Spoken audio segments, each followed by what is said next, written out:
ఓం నమో నారాయణాయ నమశివాయ. గరుడ పురాణం మనం మాట్లాడుకుంటున్నప్పుడు ఈ కోరికలు అనేవి ఏవైతున్నాయో అవే మనకున్నటువంటి అతి పెద్ద బ్యారియర్స్. అండ్ మనం ఏదైనా దిక్కుమైనటువంటి కష్టాలకు నష్టాలకు వెళ్ళామంటే ఈ కోరికలైన ఒక కారణం మాట్లాడుకున్నాం. ఆ కోరికలను కనుక మనం జయించగలిగితే ఉత్తమ లోకాలను పొందగలుగుతాం. So continuation. ఈ విశ్వంలో ఆత్మాధీనులైనటువంటి వ్యక్తులే సుఖపడతారు.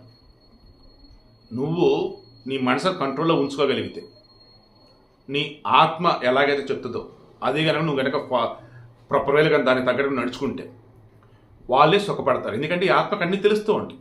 అది మనం హెచ్చరిస్తూనే ఉండేది, కానీ మనం వినాం అనమాట. అది విషయం. శబ్ద, స్పర్శ, రూప, రస, గండ అనే ఈ 5 విషయాలు, ఈ విషయాలను కోరేవే విషయవాంఛలు అవి జీవిని సుఖంగా బతకనీయవు. శబ్ద, స్పర్శ, టచ్, రూప కనిపించడానికి, రస, శృంగారం ఇటువంటివి అన్నట్టు అనుకోండి, గంధ, స్మెల్, అలా ఇవి ఎటువంటి విషయాలంటే మనకి కోరికలని రాజేస్తూ ఉంటాయి. అవి మనిషిని, ఒక జీవిని, ఏ ప్రాణినైనా సరే సుఖంగా ఉండవు. శబ్ద, స్పర్శ, రూప, గంధ, రస అనే ఒక్కొక్క విషయము ఒక్కొక్క వాంఛతోనే నశిస్తూ ఉంటాయి.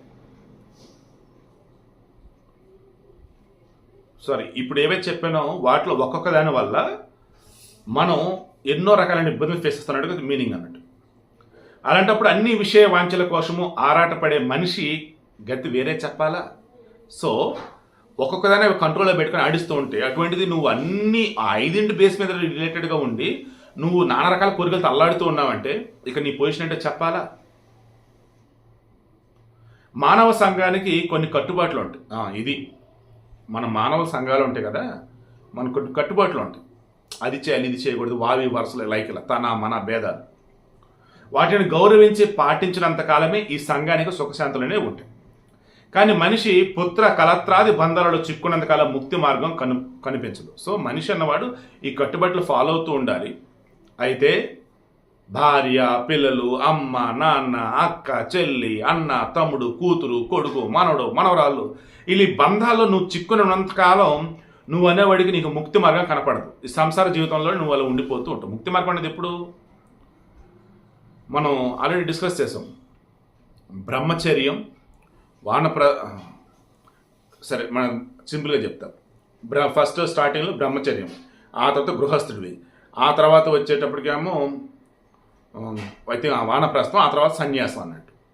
సో స్టేజెస్ అనేవి ఉంటాయి, అవి నువ్వు ఫాలో అవుతూ వెళ్ళాలి. ఈ స్టేజ్ ఇంతవరకు, ఈ స్టేజ్ ఇంతవరకు అని చెప్పేసి. అలా కాకుండా నేను ఎప్పుడు ఈ సంసార బంధంలో ఉంటానంటే అలా ఉన్న మూమెంట్లో నీకు ఆ కోరికలు, ఈ కోరికలు, అవి ఇవన్నీ ఉంటూనే దానివల్ల చివరికి ఏమైందంటే ఎగైన్ నువ్వు మరలా మనిషి జన్మ ఎత్తుతావు, లేదంటే ఈ జన్మలో చేసినటువంటి వాటి బేస్లు వేరే జన్మ ఎత్తుతావు తప్ప నీకు ముక్తి అనేది కలగదు. సరే, రిమైనింగ్ రేపు డిస్కస్ చేద్దాం.